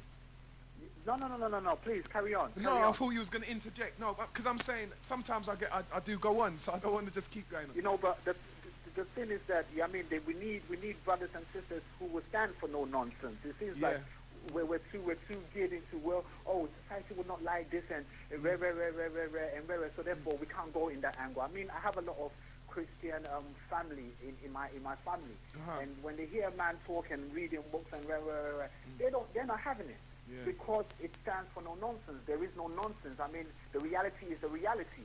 We ain't going to get better by. It's like saying it's like a banana telling an apple how an apple should taste. Yes. I'm with that. You understand? You can't tell me how I must taste like when you're a banana and I'm an apple. Yes. You understand? So therefore, you leave my business alone. That's why one wise man said to the European nation, this African wise saying, that the Europeans have no business knowing any of our system, they have no business because they can't tell us how to be, and we're apples. Wow. You understand? I'm with that. Yeah, respect. All right, listen, I'm going to come off the phone now. I just call in, but I'd just like to say big up, Genesis, and you specifically, because I heard you talk many times and you're on the right deal. You know what I mean? And brothers are always there, saying, I'm always here still. I'd like to say big up to my family who are just running around, my little children that run around the place. That's what it's all about, the family unity. For real. All right. Keep big it up, Yeah, keep it up, lad. Right. Hold it crazy. Yeah, that was nice. Yeah, that's what I'm talking about. You get what I'm saying? Knowing them kind of things and knowing where you're at. You get what I'm saying? And knowing what you're dealing with. Communication's about language. If I start to say, and you'd say, what is he on? Because first of all, we're not in France, and first of all, I was just chatting rubbish because I don't know what I said. But what I did use was I used the tone, didn't I? I used the tone that they use. So I'm a good impressor. Like I said that if I was to play like the intellectual part, I could do. So if I was white, I'd probably be quite successful, I think. I joke, man. I'm just running joke. You know, I said, but whatever, you know, because if some of them white people had the talent that I've got, trust me, you'd see them on telly. You get what I'm saying? But because of our particular, check it though, because of our particular state in this society, that's why we cannot get, you know, our people, like what Kwasi says, an apple can't tell a banana how to be. What makes you think I want to be an apple? What makes you think I want to be a banana? Why aren't I happy with myself? Oh, well, I am anyway. Hello, who's calling? Sorry, Genesis. Where are you calling from? Hello. Yeah. Yeah, my name is Peace. Peace, yeah? How you doing? Peace. Yeah. I'm just listening to the conversation just now. Yeah, see. That's one thing I just like to say. As a brother about 3 brothers ago, yeah? And he would say something about him, Mark. Yeah? The Mark. Yeah. Not Marx, not Karl Marx. I was talking about, no, not Karl Marx. No, I know that. The mark, Deutschmark, and I was saying about the mark of the beast and blah blah. Yeah. That point? And you use that reference as Deutschmark as being that mark that you have no. the money. No, I'm not saying that. I'm saying, what is it called? I just asked. I just tried to show you that a mark can be anything. All right, go on. Say what you're saying anyway. Okay. Yeah. No, really, I just want to say you better look again onto that word if you was meant in that rather than using that as a reference or example. Okay. No, what I'm saying is that money is the mark. That's what I'm saying. I'm only using Deutschmark because it's clear. It's right next to the word mark. But money is the mark of the beast. There is no stamp. Whether or not that stamp of your hand is going to happen, or this thing with the computer chip is going to happen, you've already got the precursor. The precursor meaning the thing that's going to lead into that stamp. Without the precursor, you cannot get the actual cursor, or the actual incident. You cannot have it. You get what I'm trying to say, please? Yeah. So I'm saying that money is already the mark of the beast. It's already there. You cannot. It says. Let's remember what it says. It says you cannot trade. You cannot buy. You cannot sell. Can you do that without money? Save for those who has the name and the number and the mark of the beast. Yeah, now, but right now that refers to the human being himself, you know. I'm listening to you. I listen to you. No, but I'm saying to you, but of course, it's all about science, isn't it? It's scientific what they're saying in the Bible. But because of the level of understanding at that particular time in, just a bit like, who's that guy? Nostradamus is another one that's before his time. Who's the other one? The one who painted Mona Lisa? Leonardo. They're all before their time.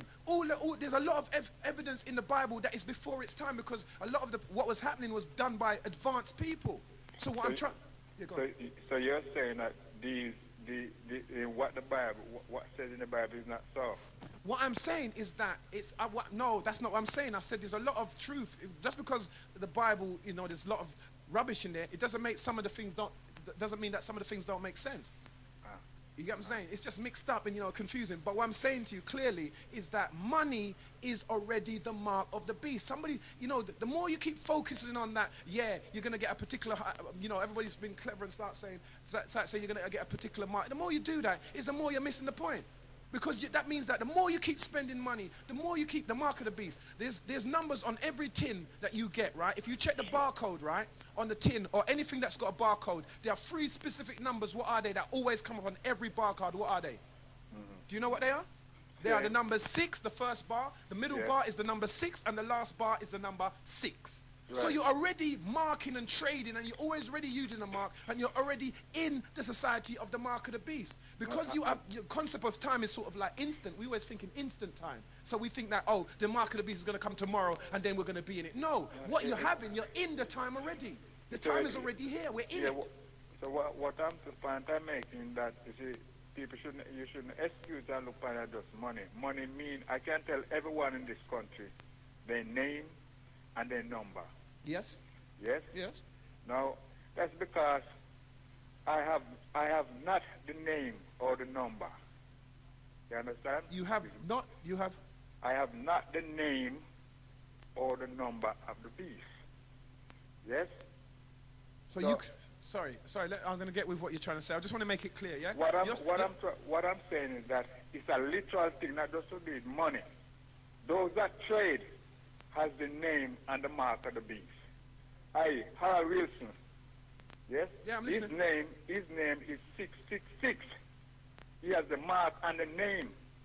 Okay, it's clear. That's clear. You understand? Yeah, that's fine. When you're talking something, you must know what to talk about clearly and know that people is listening, Listen, There's people in this country right now who cannot work or get work unless their name is Harold or Graham. Right? So don't. We must look further than Mammon. Sorry? We must look further than that. Okay. Than the money. Let's debate. No, but let's debate it though, because remember we only what have I'm gonna do. I'll listen to you, right? Yeah. I just had that to say because it's a literal thing. Okay. Just like the name, just like the name, as I say, Wilson, Graham, and there's a few others. Yeah, okay. I understand what you're saying. I understand your point. But listen what I'm saying, though. Yeah. I'll listen to you out here. Okay, great. Yeah? Now listen to what I'm saying, yeah? There, the Graham, and there's people in Asia. There's people. This is a world thing. This isn't about what we're talking about. Britain. There's people in Asia. There's people in where? There's people in Africa. There's people in where? There's people in China. There's people in where? What are you talking about, Harold and Graham? What are you forgetting the rest of the world? So, you know, your name has to be, for you to be connected to the mark of beast, your name cannot be swing, swong, or whatever, you know, ching, fi. I don't understand. The point I'm making clearly is that the mark, the beast, it says you cannot trade. Let's read what it says and not interpret it according to our. It says you cannot trade, you cannot buy without the mark. That's money. Hello, Genesis? What's the name? What you call it? Sorry. I have to call back Black. Yeah, this is crazy. Okay, yeah. Yeah, Black, this is, you see, these are the reasons why, this is the reason why you're saying, this is the reasons why we ain't going nowhere, you know. That's Black. right. This is the reason why we ain't going nowhere. Like you said, the Bible has a lot of questions. We don't even want to go into religion like last week and just of the subject. You understand? The Bible has, like you said, a lot of questionable, a lot of wonderful teaching, but also questionable teaching. That's right.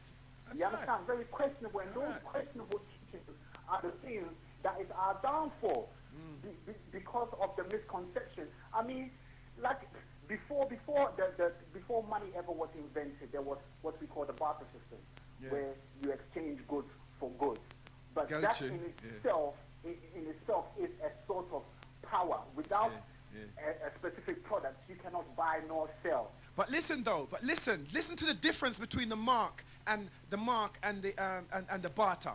With the barter system, you was able to live a social lifestyle without interacting with anybody else.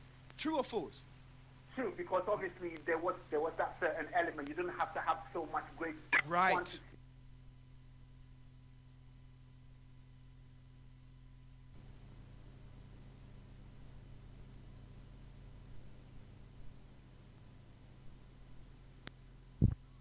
You know, for some individual to come and then says, make sure you know what I do. It's almost like decrying my credibility in a sense. All we need to do is debate the points. A serious man is never put down, see? A serious man is never disturbed. You know, the serious man is never disturbed. Even the definition of money in itself speaks for the mark. I mean, it's like they're waiting for what? Some big devil with horns to come out the ground. You understand? To say, well, I'm giving you the mark, and so now you can go for. You understand, lad? The economic power that generates success in itself should show you that a mark is something that you use to define something else, or a mark is something that is used to define a particular product value or whatever. You see? You use it to mark something. Right. Its name in itself is a mark. Right. So therefore, with that mark, then obviously we can say, well, this is me. I mean, the Asian community can now bargain and market with the rest of the powerful world. Yes. Because of the mark. Yes. Because of that 5 elements, obviously, with the 2 that we had disagreement about. But with the 5 elements in place. So if you're waiting for some big red devil to come out of the ground and give us a mark, and then Jesus to come in some cloud with horses, that's illusion. That's baby stuff. It's not going to happen. Right, Kwasi. Misunderstanding. It goes against the principles of the universe, where life must always continue. Yes, right. Okay. You understand? So therefore, for life to just be cut short, it's against the principles of the universe in itself. That's right. The laws of physics says that there must be an action that causes a reaction that causes an event. It doesn't stop there. See, what can I say? What can I say? You're bang on as far as I'm concerned anyway, yeah? The blood carry on, yeah? I'm out here. Yeah, respect, Kwasi, again. See, this is what I'm saying. We've got people out there listening who understand that level. All it is about levels. If there's somebody listening who thinks what I'm chatting is rubbish, then they need to be clear and defined about what they're saying, not telling me that I don't know what I'm talking about. They need, because other people's listening who also understand what I'm saying. So, you know, it becomes a little kind of strange when, you know what I'm saying? I'll take this, Hello, caller. Where are you calling from? Who are you? Hello, my name's Emanuel. I'm calling from Clapham. Okay, yeah, nice one. Yes, hello to my brother Kwasi. I always seem to call after him. Okay. Oh, did you call Emmanuel? Yes, last week. Yeah, I remember you. Yeah. You remember me, yeah? Yes. Now we can talk about religion. This mark of the beast. 999 or 666 or something turned upside down, whatever. Yeah, well, I mean, last week actually, after I called, it was although I said religion is someone else's opinion, it's a personal thing. But I mean, you're both right. I mean, there are so many things in the Bible which is you know, you look at it and just say, come on. Yes. For God's sake, we're all grown ups here. You know what I mean? But there are certain things too which are fundamentally true. Yeah. It's like everything in this world. You've got to take it with a pinch of salt. Okay. That's what I'm saying. That's what, sorry to cut in again. Was that when I said to you about if I'm a liar pathologically, but I still say 6 times 6 is 36, does that make it a lie? It doesn't. It's still true. So what I'm saying is a lot of stuff in the Bible that is moralistically correct, but there's a lot of stuff is like, what are you talking about? What's that all about? You get what I'm saying? So all we do is we pick out, you know, preachers do it, don't they? We pick out, oh, this bit says, thou shalt not kill. That bit says, love your neighbor. That bit says, oh, God was saying, in Leviticus, because it says, I don't want no dwarfs in my little posse. I don't want no flat-nosed people in my little posse. This is it. What? I mean, the people who really get stuck up about religion, right, they should actually remember the Bible itself, how it was written. Yes. And whether the actual information is actually correct or not. Exactly. And also like going to church and all that stuff and everything else, the Roman Catholic Church, they established all this for their own benefit. Yes. And do you remember the Borgias? The pastors pick and choose certain topics within the Bible to suit their religious means for that particular day. If they're fundraising, of course, they know exactly which part to open. Yes, exactly. If they so-called bless somebody, you know, I'm sure my brother Kwasi will be able to tell you, like I said last week, the amount of money that these churches are making. Yes. And the amount of, especially in Ghana, in Nigeria, it's happening a lot now in the West Indies as well. It's happening a lot now in this country with all these crusades and various things. I mean, these pastors are driving around in the most expensive cars, having the most expensive things in the world.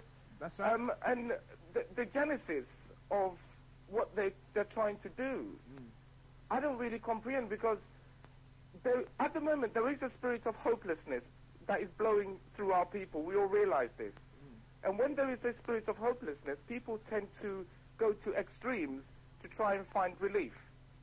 Yeah. And, hello, you still there? Yeah, I'm listening. Sorry, can't you hear me? I'm saying religion is one of those, it's like one of those reliefs, as it were, through all the problems that we're having. I mean, the percentage of black people found in churches at the moment, it's the black people who's keeping the Christian religion going, man. The white people give it up ages ago. Don't you see? It's only like the old 80-year-old, 90-year-old lady there. You don't see no youngsters there. Yeah, don't you see what they're doing? They're making the churches into flats. They actually use religion to conquer us in the first place, anyway. Oh, do you think the people who are living in the churches that have turned into flats, do you think they're getting super blessings or something? Am I being what do they say, facetious? You get what I'm saying? I mean, we can't go a little bit too far with this, because I go to church myself every Sunday. Oh, and I'm a devout Christian as well. But well, you see, you've got to be a realist, man.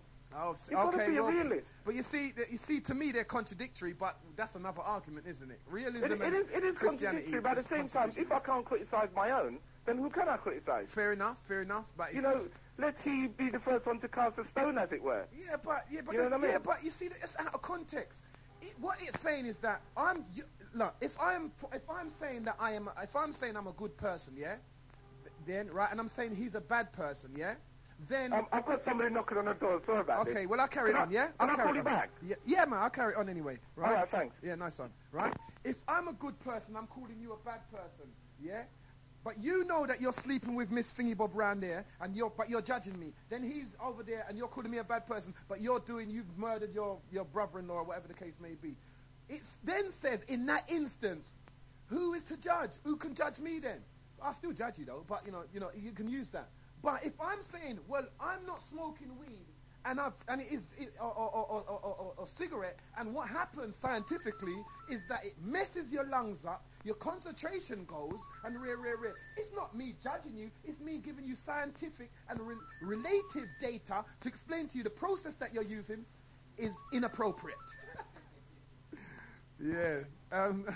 Genesis, who's calling? It's Brother Emanuel here again. Okay, yeah. Let me just lower the radio down. Yeah, what I was saying is just that, look, I mean, if you jump into the water without other people, there's warnings are there that religion, you take it personally, is something that is for your personal development. Yes. You know, I like to use proper English here because it's quite important, you know. Yeah. It's to do with your personal development. It's to do with your personal problems, like if you're barren and you can't have children, that's your personal problem you have. Yeah. If there is a cure that the people in the hospital cannot find the answer for, that's a personal problem you have. Yes. But, you know, what we've allowed, like everything else of the black people, what we allowed is turned into a business. Yeah. And I do believe that the mark of the devil is money. I do have this fundamental belief in that. Yeah. Because, like what Brother Kwasi was saying, the barter system that used to operate before didn't have the social condemnations as well as the social evils as money has. Yeah. And at the same time as the treatment that a person would give to another person is quite reasonable in a barter system. Yes. Whereas the treatment that is attributed to from one person to another in terms of money, it's like survival of the fittest. Yeah, exploitative. And if you can't make it, you're dead and you're finished, and that's that. Yeah, it's exploitative. It's exploitative. Yeah. I mean, in this country, if you've got no money, you are finished, mate. That's right. You're on the road. You're on the road. Yeah, definitely. And this is why, the negative side of this is why some of our brothers and sisters, they cannot have the opportunity to do that. So they make the opportunity by stealing, by doing so many things to suit, because they've got to be culturally, socially, as it were, they've got to have the Adidas trainers. They cannot have the Woolworths one. They've got to have the designer-labeled shirt and whatever. And in order to get that one, they have to steal. No, whereas before, that system didn't exist before. Right. What I'm saying, you're right. But what I'm saying... I'm sorry, I've got to go. There's someone else at the door. All right, it's not my day today. Right? Nice one. All right. I'll keep on listening anyway. All right, then. Nice one. Brother. Keep it going, man. Definitely. Yes, sir. All right, bye. All right, peace. Yeah? What I'm saying is that, to me, the Christian concept, is a God concept. And if that's what you believe in, that's what you believe in. Obviously, by the sounds of my tone and the tones I'm taking, I don't believe in that. So I am not trying to get no one not to believe in it.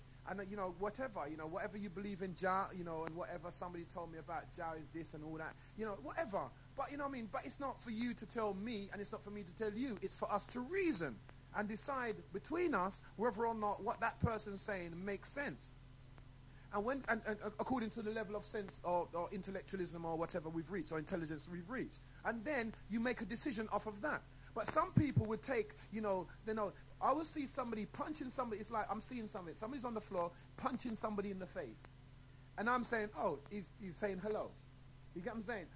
We have to have a common goal to understand what somebody if somebody's getting punched up in the face, whether they're being bullied, whether, or whatever. So then you act upon what you've seen or what you've heard and say, well, I'm going to stop this guy from punching this guy in his face because it looks as if, rare. But then when you pull the guy off, you just realize that before, when you pull him off, you realize before that he was actually beating, because you've only coming at this point in time when he's actually beating this guy. You don't remember the point. You wasn't there when he actually came in behind the back of this guy, jumped on him from behind, threw him to the floor, started to kick him up, and it's only through strength that he managed to over. You know what I'm saying? So you've come in at the wrong point. You've missed the whole story. So the point I'm trying to make with the Bible or any other time of religion is that what you're doing, anytime you believe in these religions, you miss the whole story. You only want to focus on what is good for you, which is fine. But if I'm going to give you more to the story, if I'm going to tell you there's more to the story, it's up to you then to say, well, I'm going to deny what that person's saying, or I'm going to work with what that person's saying. That's up to you. You get what I'm saying? So I'm not saying to somebody that whether this guy says he goes to church every Sunday and and I said that's contradictory because realism, there is realism in everything. But to be a realist and to be a Christian, for me, in a whole other conversation which I'd probably have to have with him, you get what I'm saying? There's a big contradiction there. You get what I'm saying? Because, like you're saying, the pastors and all these people that make money, all the money that they've made hasn't helped Africa. All the money which God is getting this money?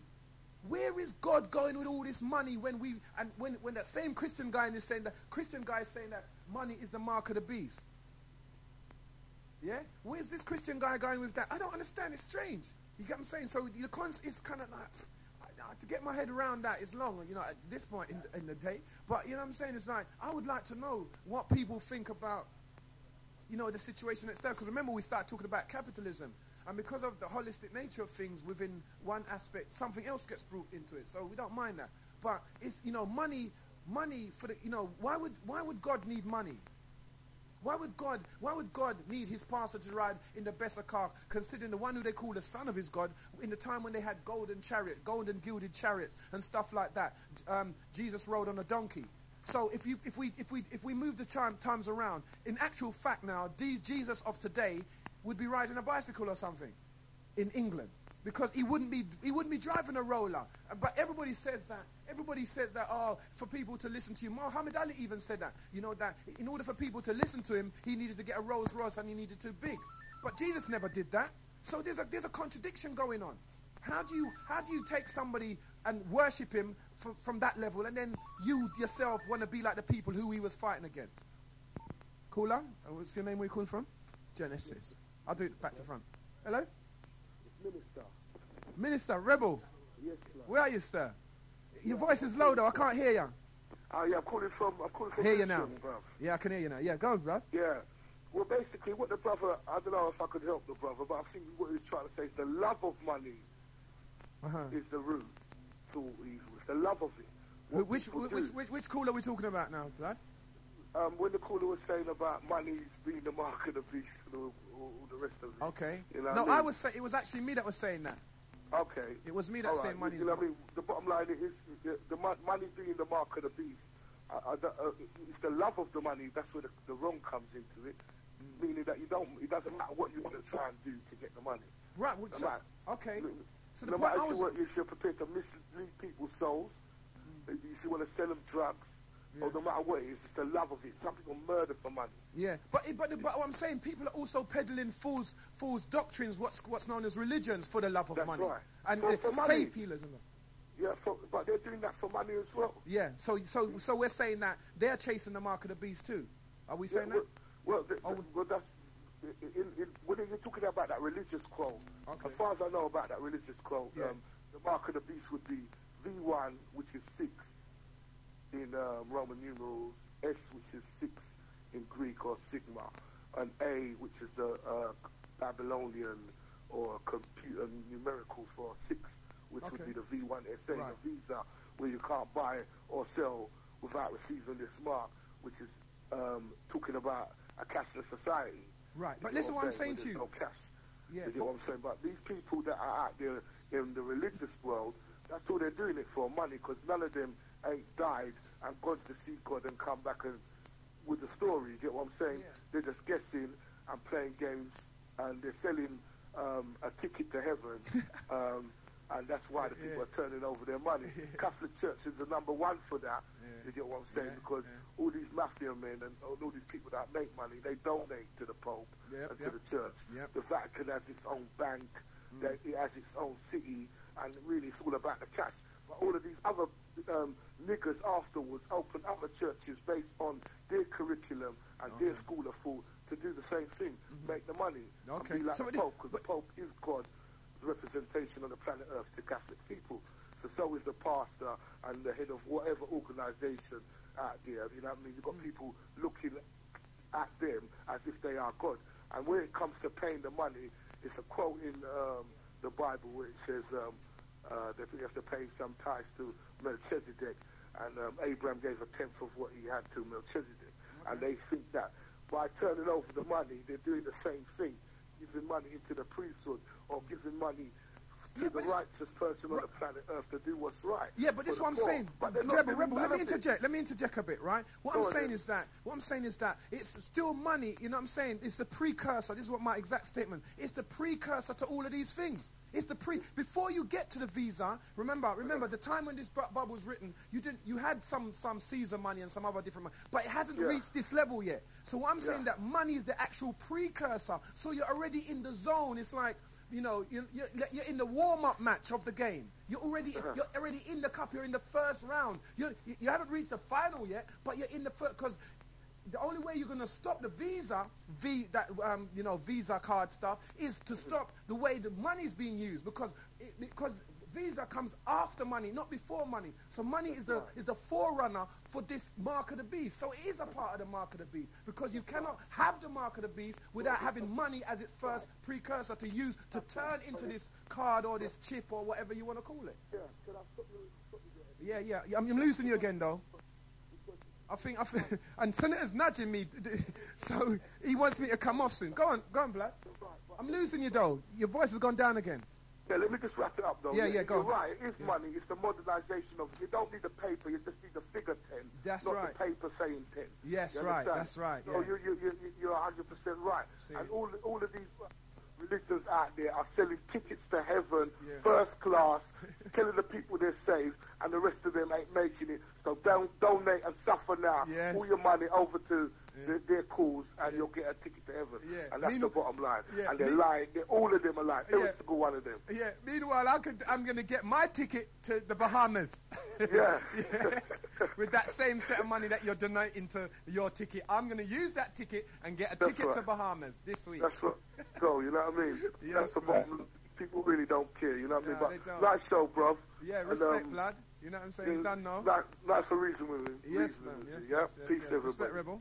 Yeah, so we got to wrap it up there because we got Senator there nudging me neatly like, I'm a day and night, you know? They're on an overrun. He came early and everything, so I got to shut it down and like respect all the callers. You get what I'm saying? And saying, boy, keep the faith going. You know what I'm saying? And make sure everything runs the way it is. Like I said, it's all about debate. You get what I'm saying? Everybody's got a different point of view, and the People's Talk Show is about let's debate about it, and let's see if we can. You know, there's people outside listening. That today we've stirred some minds and saying, let's penny this or let me look at that. And as time goes on, we maybe can organise something. You know what I'm saying? Like we've got Talk 24 happening. We're hoping to have another awareness day. So things can happen. Little by little, small steps like a child. He drops over, gets back up. You know what I'm saying? And that's evolution. So what we need to do is make sure that we're on time in terms of where we're going, and don't fight down one another. Try and find the best information you can, and don't force your opinion. Telling someone that they don't know what they're talking about is forcing your opinion. What you need to do is find out what you're talking about and put each other up against each other. Like say, well, I know this and you know that. Okay, let's see how they marry up. Let's see if they join. Not I know this and what you know is rubbish. You know what I'm saying? And you're right. You know what I'm saying? Everybody has a right to their opinion, but it doesn't mean every opinion's right. Peace.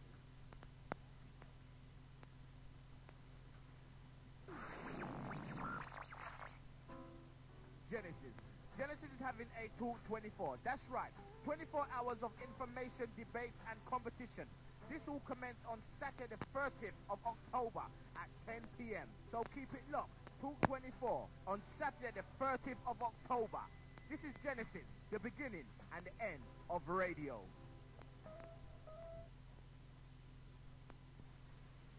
Are the people station. We are the people station. We are the people station. We are Genesis FM. Genesis FM, London. Accept your own and yourself. Thank you for listening. Assalamu alaikum. We are Genesis FM, London. Black power station, educate the nation. Love that. We are Genesis FM, London. Hi, this is Horace Brown. Educate yourself. Hi, this is Horace Brown, and I'm listening to Genesis, and you should too, because you can educate yourself and your youth. We are Genesis FM, London. Genesis, London's only #1 station. Genesis FM. Stay tuned to Genesis Radio, and you'll know how to live as one. This is Luciano.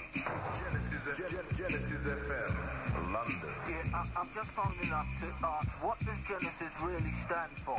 Unity in the community, Lennox Lewis said that. We are Genesis FM.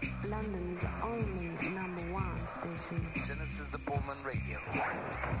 Yo, how much time we have a want so the gun for us drop out of the palm, you know? His Imperial Majesty's work, a sizzler so that when I put it down now. The people station. The people station. Genesis FM. Genesis station. Educating the younger generation. Sharks almighty. We are the people station. Oh my goodness. What would I do without Genesis? Genesis FM. Hi, this is Sylvia Teller, and I tune into Genesis because they reach. We are the people station. We are the people station. We are the people station. We are Genesis FM. Genesis FM, London.